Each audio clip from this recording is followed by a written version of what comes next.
Tout le monde est là? Salut les gens! Vous voulez dire salut les gens? Salut les gens!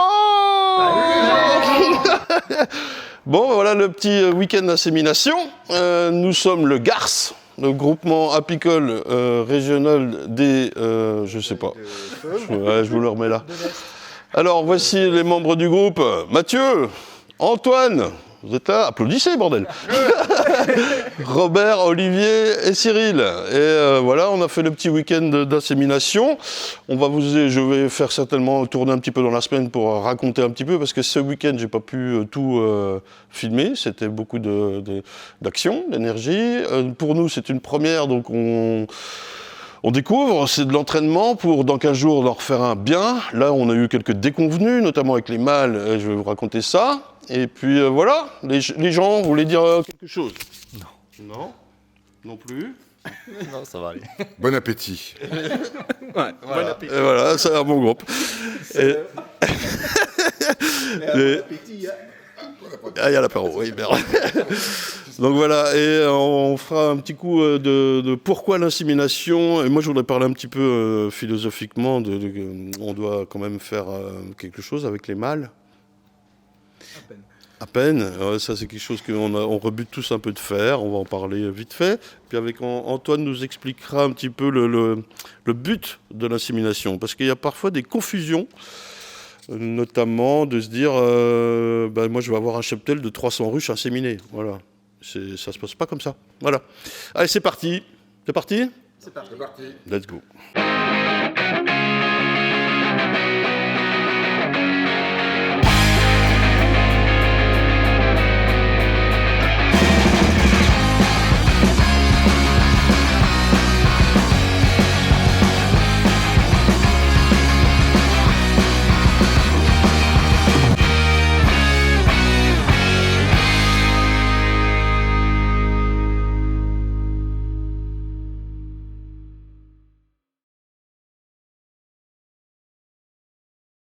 Alors d'abord, on a mis une cage de prélèvement des mâles. Ils vont se réveiller tout doucement, il fait encore froid là. Et ils vont venir se foutre là-dedans. Tiens, il y en a déjà un là qui est là, voilà. Et on va les récupérer. Alors j'ai eu un petit souci, un gros souci même avec la banque à mâles. Je vous montre cette photo très déceptive. A priori, j'ai eu un déficit dans le corps. Enfin, du moins, le ratio abeille-mâle était défavorable en abeilles. Ce qui fait que les dodutes sont, ont commencé à mourir sur la grille, ça a formé une couche et ils sont morts pour la plupart, voilà, c'est pas grave. C'est notre week-end d'entraînement. Des ruches à mâles, j'en ai plein ici, on va les taper dedans, tant pis pour la sélection, pour ce coup-là. C'est pas bien grave, ça me sert de leçon. Je pense que quand j'ai peuplé cette ruche, vous vous souvenez, je l'avais mis sur un corps de ruche pour que les abeilles durant la nuit montent, tout ça, j'ai dû l'enlever trop tôt, certainement. L'autre banque à mâles qui est là-bas, est beaucoup plus peuplé. Hein. Alors sinon les gars là-bas sont en train de prélever des vierges. Alors ça commence déjà par le prélèvement des vierges dans les nucléi pour, là nous sommes samedi matin, pour les endormir une première fois. Ça va les gars, vous les trouvez? On les trouve. Alors bien sûr on repère bien les nucléi. Numéro 1, numéro 2, numéro 3, l'encre ne marche plus, on va les remarquer. Des cellules, je pense qu'elle a buté la vierge. Hein. J'ai pas vu. Cellules. Ouais, c'est pour ça qu'elle est agressive. Nique bien les cellules. On va tenter une intro en endormant tout le monde. Elle est là. Elles sont en train de la buter. Ou de la sortir. Elle est déjà morte. Ouais. Ouais, elles l'ont butée. Tu mets une croix bleue en haut à gauche ou noire en haut à gauche du nuque. Bon. Ça va la récolte? Ça va la récolte. Allez. Je vous laisse faire, j'ai quelqu'un qui vient d'arriver. Et Mathieu, il a chopé une orpheline. Il se fait démonter. Bon, avant de reprendre la suite de l'aventure du week-end, il est temps de parler du pourquoi et du comment. On va d'abord commencer par le comment, d'accord? Et merci à Olivier de m'avoir offert un énorme tableau blanc. Merci Olivier. Olivier qui est dans la vidéo, hein, c'est l'Olivier là. Le comment, d'abord, il y a la préparation en amont. Le but, c'est d'avoir le jour J, qui est le jour d'insémination, d'avoir des vierges matures. Vous savez qu'il leur faut environ 6-7 jours pour être prêt à être fécondé depuis la naissance. Hein. et des mâles matures. Pour les vierges, c'est assez facile, à J-18, hein, J le jour d'insémination. On fait le greffage, à J-7, c'est l'émergence, on met ça dans un nucléi. Donc j'ai marqué ici formation des nucléi ou boîte polonaise. Vous avez suivi sur Instagram la formation des boîtes polonaises qu'on avait aussi. Ce qui sous-entend aussi qu'après le passage en boîte polonaise, il faut bien les mettre dans une colonie, un nucléi ou autre. C'est assez facile. Éventuellement, j'ai marqué aussi contrôle pour être sûr d'avoir bien la vierge qui est née dans notre nucléi, ou alors on l'insère née dans le nucléi, comme ça on la marque avant. Pour les mâles, c'est plus compliqué. À J-65, on choisit la souche qui va servir pour faire des mâles. Donc en l'occurrence, il faut déjà avoir du recul, limite avoir du recul d'un an avant, hein, savoir quelle colonie on va faire des mâles. Et alors, je vous laisse compter, on a inséminé là le deuxième week-end de juin, 65 jours avant, on était au mois d'avril, et en plus avec cette saison, c'était la merde. Hein. C'est pour ça qu'il y a marqué nourrissement si nécessaire. Il faut surtout pas qu'il manque ni de bouffe, ni de protéines, quoi. Enfin, voilà. J-48, dans la ruche souche qui va faire les mâles, on place les cadres à mâles. 3, en fait, il faut que ça fasse l'équivalent d'un cadre complet. Donc, quand on dit 3 cadres à mâles, c'est un tiers de mâle, hein, en bas. Un tiers plus un tiers plus un tiers égale un cadre complet. Ensuite, à J-25-24, on forme les banques à mâles, les BAM. Les banques à mâles, c'est l'épisode que je vous ai fait l'autre fois, de dire, ok, j'ai les mâles qui sont pondus dans ma ruche souche, operculés, je les prends, et je les mets dans une ruche, une banque à mâles, sans abeilles, sans rien, sans pollution extérieure d'autres mâles. Il faut vraiment qu'on ait les mêmes mâles de la même souche, et on la constitue. C'est là où j'ai eu le problème avec ma banque à mâles, qui manquait certainement d'abeilles, et puis comme même si elle est à l'ombre et tout ça, il a fait chaud quand même, elle a dû manquer de ventilation, et on a eu pas mal de mâles morts. Ça me sert pour la suite. Hein. Bah, d'ailleurs, la deuxième banque à mâles, je m'en suis largement occupé. Déjà, je ne l'ai pas laissé sur 10 cadres, mais je l'ai resserré sur 7 cadres. Hein. Une fois qu'ils étaient nés, là, dans la deuxième, les cadres à mâles, je les ai enlevés. Ils ne servent plus à rien, ils sont nés. Et puis, j'ai mis une deuxième hausse au-dessus. Il y en a une en dessous, souvenez-vous. Une deuxième hausse au-dessus, avec le nourrisseur légèrement décalé. Comme ça, il y a vraiment un mouvement d'air dans la ruche. Je la surveille comme le lait sur le feu, quoi. Donc les mâles naissent dans la banque à mâles, hein, et ce qui fait que dans cette ruche fermée, parce qu'il y a une grille à reine, voilà, les mâles ne peuvent pas sortir, il y a vraiment que eux. Je vous invite à revoir la vidéo sur la formation de la banque à mâles. À J-19, on peut contrôler l'émergence pour être sûr que tout se passe bien, et jusqu'au jour J, on peut faire un petit peu d'ajout de couvain pour avoir des nourrices qui s'occupent des mâles, hein, voilà. Et nourriture si nécessaire, il faut faire attention, il y a peu de butineuses. C'est pour ça qu'elle peut rapidement manquer de miel ou de protéines, de pollen. Voilà, merci à Pinov qui nous a fait la formation de tout ça. Je vous invite, si vous voulez creuser le sujet, à faire les formations. Ben, il y a la sélection des abeilles, comment faire, il y a l'insémination, techniquement, comment faire. On peut le dire, là ils sont au top du top, c'est-à-dire que vous êtes par exemple pour la formation insémination, vous êtes 6 et il y a 3 formateurs. Et pendant 2 jours, vous faites que ça, quoi. C'est bravo, les gars. Moi, je dis chapeau. Ensuite, il y a la préparation du jour J. Comment ça se passe le jour J? Alors, pour le jour J, ben, c'est simple. Enfin, c'est simple. Façon de parler, il faut déjà avoir du sperme. Donc, on va commencer par le prélèvement des mâles pour prélever le sperme. Dans le même temps, et c'est ce qu'on commence à faire, on va retourner là dans le déroulé de la vidéo, on fait une première narcose des vierges, on les endort une première fois, Antoine va nous expliquer à quoi ça sert, et on les remet en nuque. Ensuite, une fois qu'on a suffisamment de sperme dans les capillaires, j'ai mis d'ailleurs que c'était une opération assez longue qui peut être faite avant, parce qu'on peut conserver ce sperme dans des capillaires, là, les petits tubes, tout petits tubes. Hein. On peut conserver ce sperme plusieurs jours à une température définie, 14 degrés je crois. Voilà, la difficulté c'est d'avoir des mâles matures. S'ils ne sont pas matures, il n'y a pas de sperme, c'est du gâchis. Voilà, très clairement. Deuxième narcose, une fois qu'on a le sperme, c'est l'insémination, on la remet en nuque. Alors il y a une petite technique, mais je ne l'ai pas filmé, hein, mais la technique du berceau avec un petit sopalin une toute petite feuille de sopalin entre 2 cadres, on pose la vierge qui est encore endormie, hein. Enfin la vierge elle n'est plus vierge à ce moment-là, elle a inséminé, et les abeilles, elles se réveillent au milieu de ces abeilles dans son nuque, hein. Et voilà, c'est pas si évident, l'acceptation n'est pas forcément bonne. Dans les jours suivants, on peut faire le contrôle de l'acceptation et le contrôle de ponte. Il lui faut, je sais plus, je vais dire une connerie, 4 jours, 5 jours pour commencer à pondre. Éventuellement, si elle ne pond pas, on peut faire une 3e narcose pour redéclencher, essayer de redéclencher la ponte. C'est pas si évident, hein. Moi je maîtrise pas tout ça, bien sûr. Qu'est-ce qu'on voit vite fait entre la préparation du tableau d'avant et celle-ci ?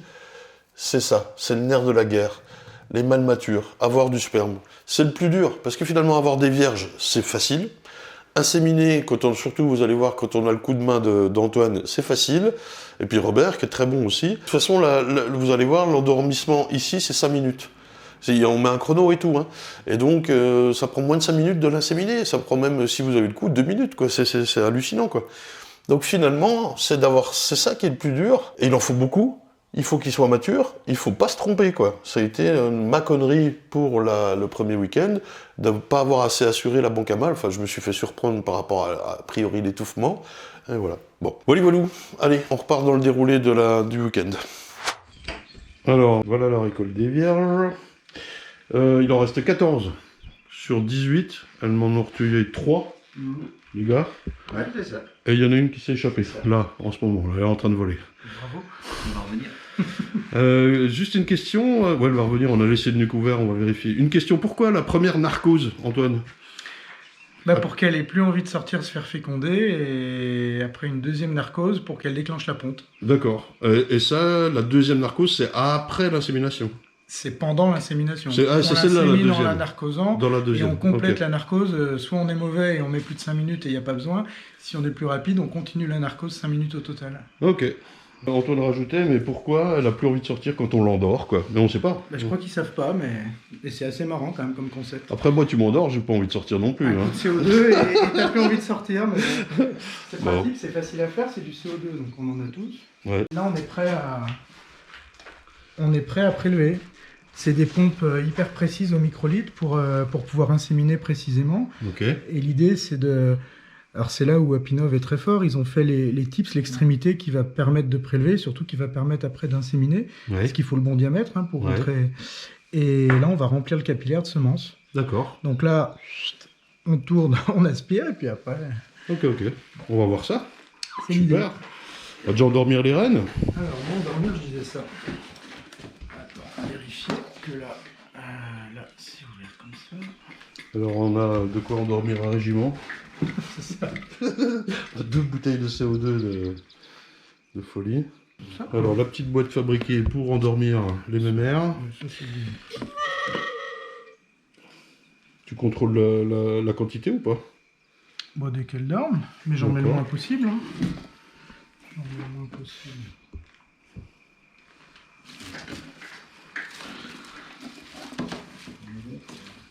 Allez.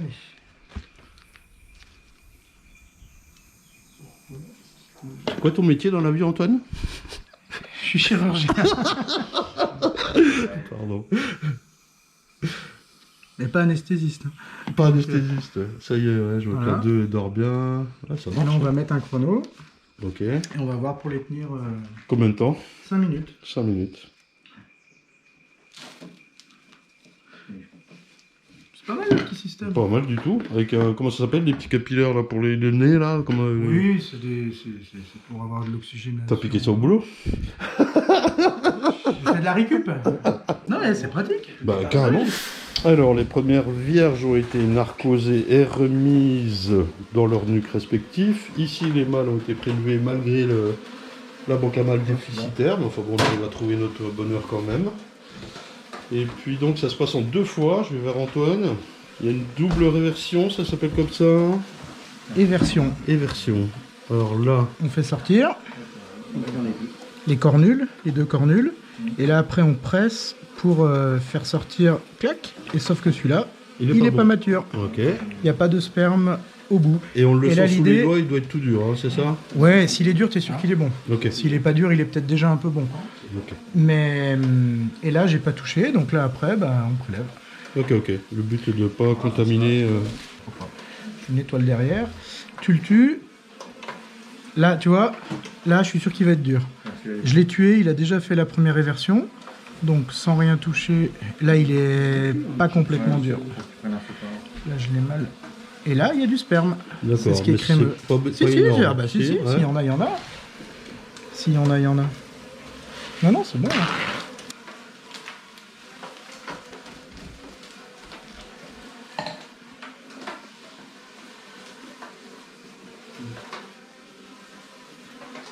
Bon, impec. Alors, petite cage avec coussin chauffant.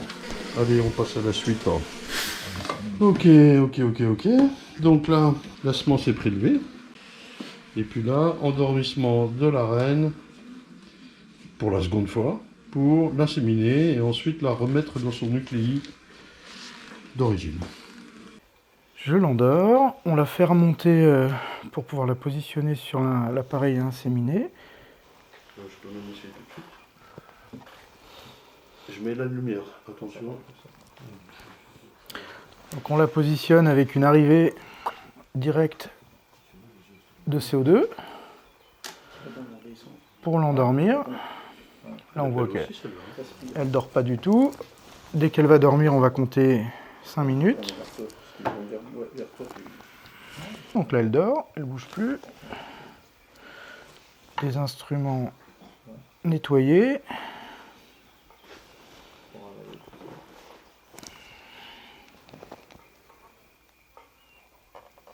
On place le premier crochet, le crochet ventral. Là, on a le dard qui est protégé par ces deux protecteurs, qui doivent avoir un vrai nom. On appelle les gendarmes, c'est ça? Voilà. Très scientifique comme appellation. Donc là, on chope le dard avec une petite pince et on l'écarte pour que l'orifice d'insertion soit visible. Là, on est pas mal, je pense. Voilà. Je nettoie le bout du capillaire. Là, il n'est pas homogène, il y a une petite bulle d'air, mais c'est pas... Pour ça, c'est pas dramatique. C'est là où il faut le positionner tout doucement.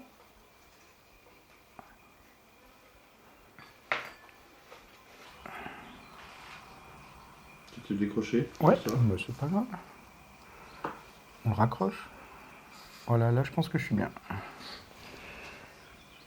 Alors je pars à 7,5.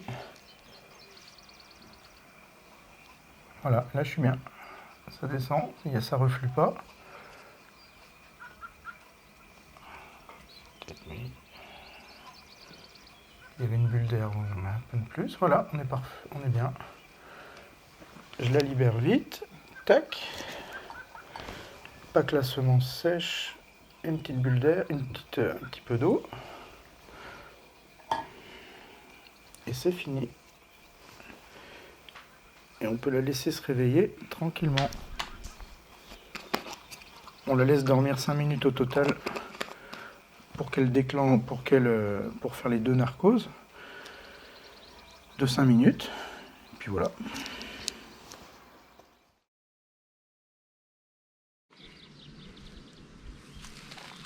Bah encore plus. Et voilà. Elle est vivante. Voilà notre première reine inséminée, libérée, délivrée. Numéro 69.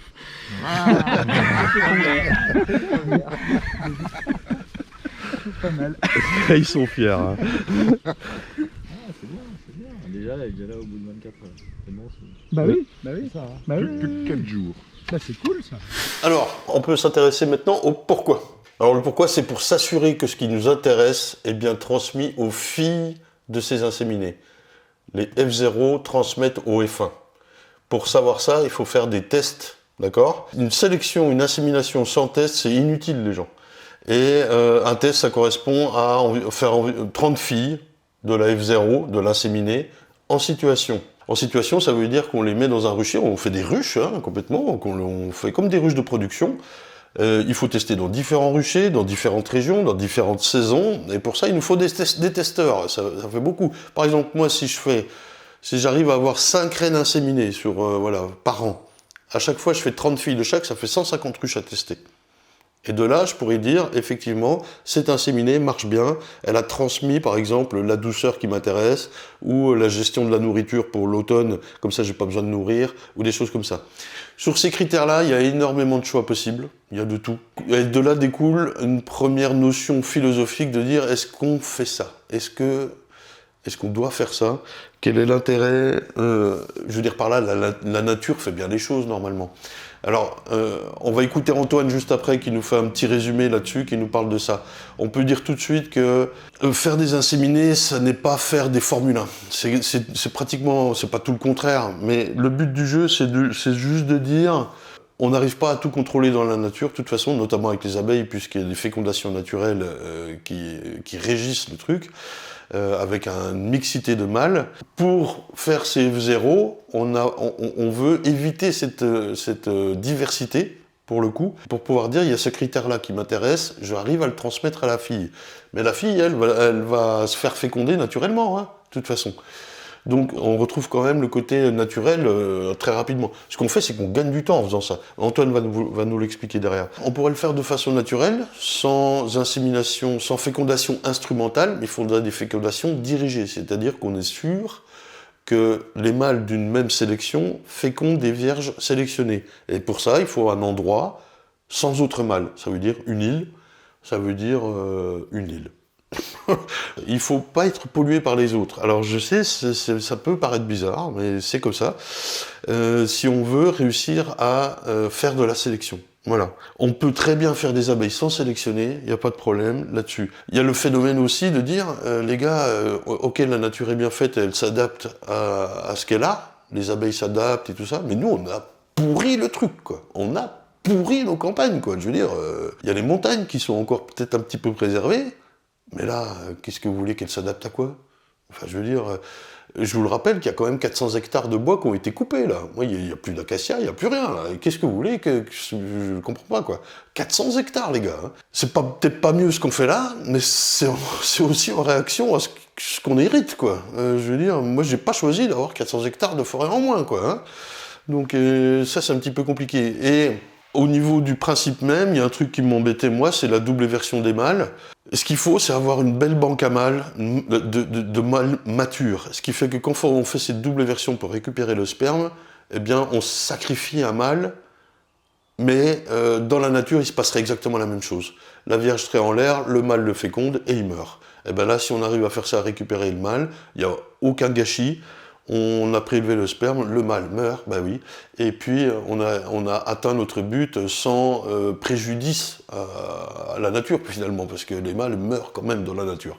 Donc voilà quoi. Je reconnais que c'est des notions compliquées, je vous dis, moi jusqu'à l'année dernière j'étais vraiment pas pour, et puis après j'ai fait la formation sélection, pas insémination, sélection des abeilles, pour me dire, pour essayer de comprendre ce que je devais faire, et puis y a pas photo quoi, on peut pas faire autrement, enfin moi je peux pas.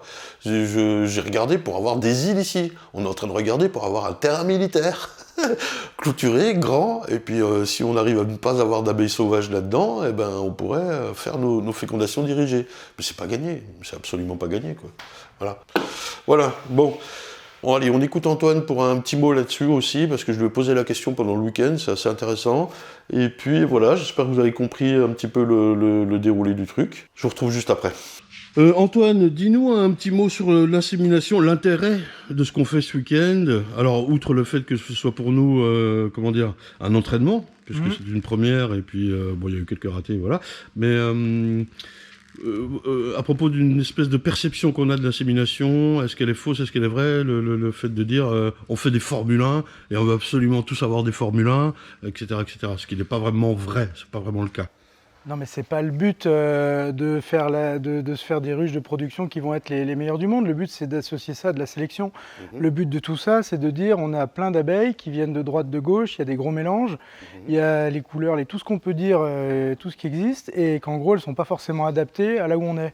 Et l'idée qu'on a eue, c'est de se regrouper pour pouvoir faire avancer un peu les choses en sachant ce qu'on fait. Le problème, c'est qui, aujourd'hui, en tout cas dans notre région, peut savoir qui féconde qui.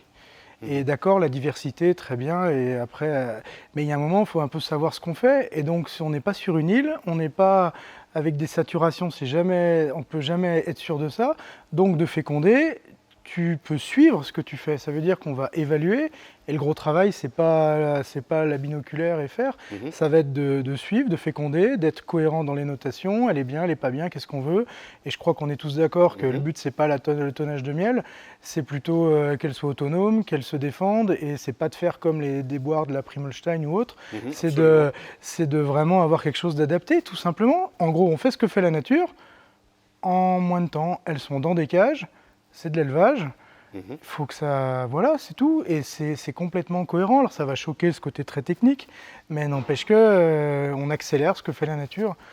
Rien de plus. Et dans les faits, on va, sur ce qui réussit, faire des évaluations en faisant des filles. Mais on est tous conscients que celles qu'on fait, elles vont pas forcément être les plus pertinentes en production. C'est juste qu'on sait quelle génétique c'est. Donc de ça, on va faire des filles, on va tester les filles, on va les évaluer. Et c'est comme ça qu'on pourra après remonter à la source, de dire celle-là, elle est bien. Et puis Elle transmet ce qu'il nous, elle transmet ce qu'il nous faut. Voilà. Elle va pas, enfin tout ce qu'on va définir comme critère. Mais ça va prendre du temps. C'est pas demain. Oui. Demain, c'est bien, et c'est un travail à plusieurs, c'est un travail de groupe, et c'est à ce côté aussi. Donc il y avait la fausse perception de dire il faudrait que j'ai un cheptel entièrement inséminé. Non. Mais pas du tout. Je crois que là, c'est pas comprendre le concept de l'insémination. Une abeille, enfin, elle sera jamais mieux qu'inséminée naturellement. Et le rêve idéal, c'est d'avoir une île et de faire que des fécondations dirigées. Sauf que comment tu veux avoir 10 îles, 10 mâles, des reines différentes pour pouvoir évaluer et faire la différence et voir vers quoi tu vas. Absolument. Tout le monde n'a pas les mêmes chiens. Si tu en veux un, c'est pas en claquant des doigts que. Bah là, on essaye d'avancer un peu. Ouais, exactement. Ben voilà, merci pour ces petites précisions. Mais c'est utile pour tout le monde. Je sais pas. Ton sentiment sur le week-end quand même? Eh ben, hyper intéressant, des gens adorables, la bonne ambiance, et je suis content d'être venu. On est content aussi du côté technique, je pense qu'on a réussi à se mettre en place. Oui, ça nous Il y a du boulot. à l'étrier, quoi. Exactement. C'était bien, quoi. Exactement, c'est du taf, du taf. Ouais. Surtout pour celui qui a préparé les bancs à mal. Et non, mais on se rend pas compte, mais il y a un gros taf. C'est pas, ça paraît technique. Hein. Enfin, c'est vrai qu'on en vient tous d'horizons différents. Ça paraît technique ce côté. Mais le taf, c'est l'abeille, c'est faire les bancs à mal. Le taf, il en a. Et ça va être après d'évaluer et c'est énorme ce taf-là. Mais bon, il y aura voilà. Ouais. Faut bien commencer. On est en bonne voie. Merci. Bon, ben voilà, c'était une première expérience. C'était un peu speed parce que on savait pas trop dans quel sens marcher tout ça. Attention, ce qu'on a fait, il y a d'autres moyens de faire, hein, bien sûr. Ce coup-là, on va être beaucoup mieux calé pour le week-end prochain. Donc là, vous voyez la vidéo vendredi, donc c'est le week-end prochain. Et là, par contre, on va essayer vraiment d'avoir des belles inséminées. Alors, on a fait 27 inséminées dans le week-end. On en a fait un peu plus, il y en a 3 qui sont mortes hier. Dans les boîtes polonaises, là, ça sert à ça aussi les boîtes polonaises, de contrôler si elles ne meurent pas dans les 1 ou 2 jours suivants, par infection, par ce que vous voulez, ça peut arriver, malgré les précautions prises. Donc là, Mathieu est en train de s'occuper de les mettre en nucléi, ces boîtes polonaises, voilà. On se partage le taf, parce que c'est la course. Allez, semaine prochaine les gens. Ciao.